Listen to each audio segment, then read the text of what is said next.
He was just trying to be decent. That's what Marcus Jennings kept telling himself as he stared down three men in black suits stepping out of a sleek BMW, their polished shoes crunching over his gravel driveway like they owned the ground. The tallest one smiled like a man who'd never been told no, clearly not taking Marcus, a 44-year-old mechanic with oil under his nails, seriously. But they weren't here for a tune-up. 12 hours earlier, Marcus had no idea that pulling over on a rainy highway at 2 a.m. would turn his world upside down. He saw her in his headlights, barefoot, soaked, wedding dress dragging in the mud like it was trying to pull her back. "Please," she'd whispered through the open window, mascara bleeding down her cheeks, "I don't have anywhere to go." He recognized that kind of broken.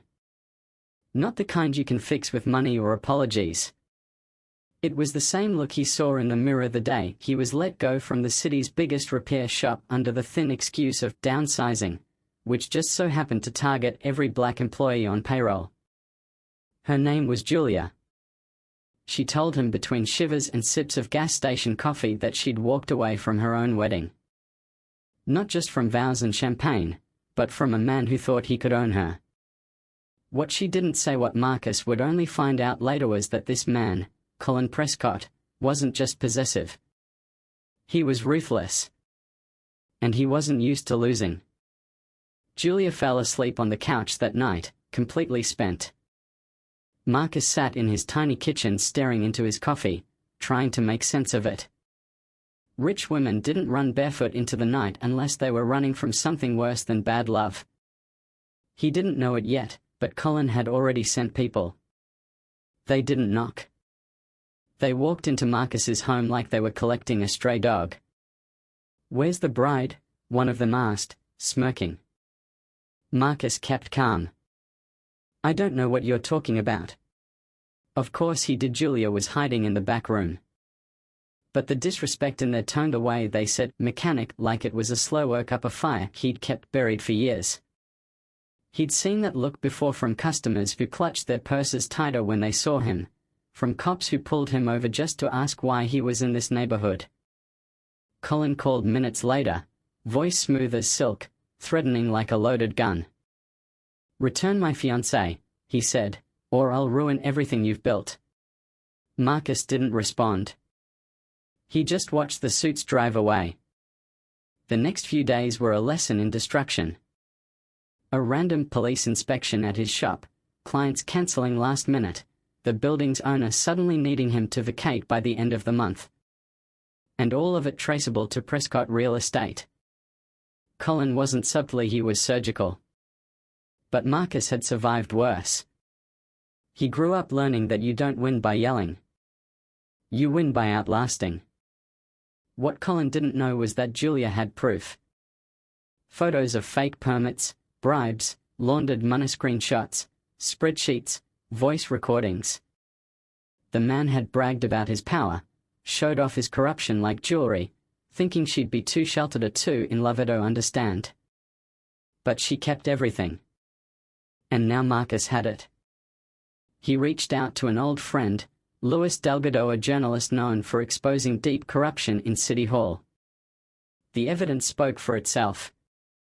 They didn't just have a story. They had a firearm. By the time Colin showed up in person, flanked by men who looked less like bodyguards and more like enforcers, Marcus was already ready. Calm under the hood of a car, wiping his hands as Colin spat threats about asset recovery and legal retaliation. Marcus didn't flinch. "You've got 48 hours, Colin said, "mask off now.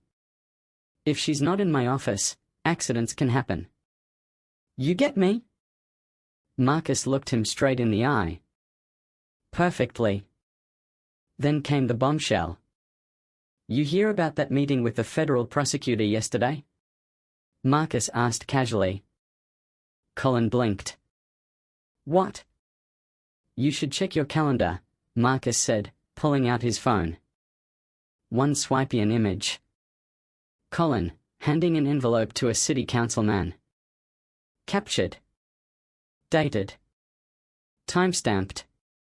Julia stepped out from the back, voice steady.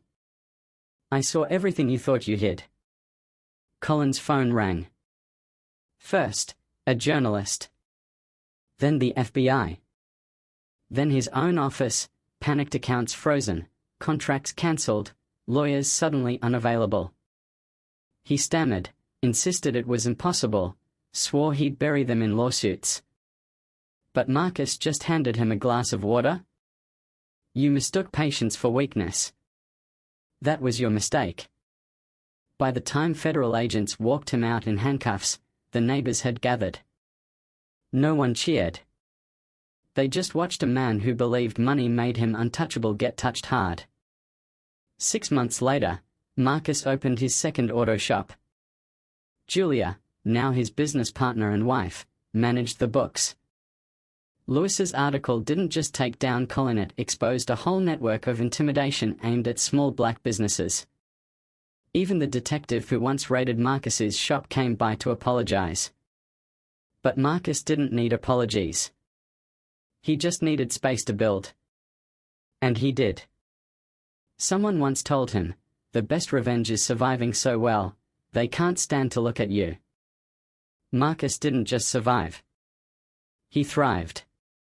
Now tell me, was he right to risk everything for a stranger on the side of the road? Or did he just get lucky? I'll let you decide.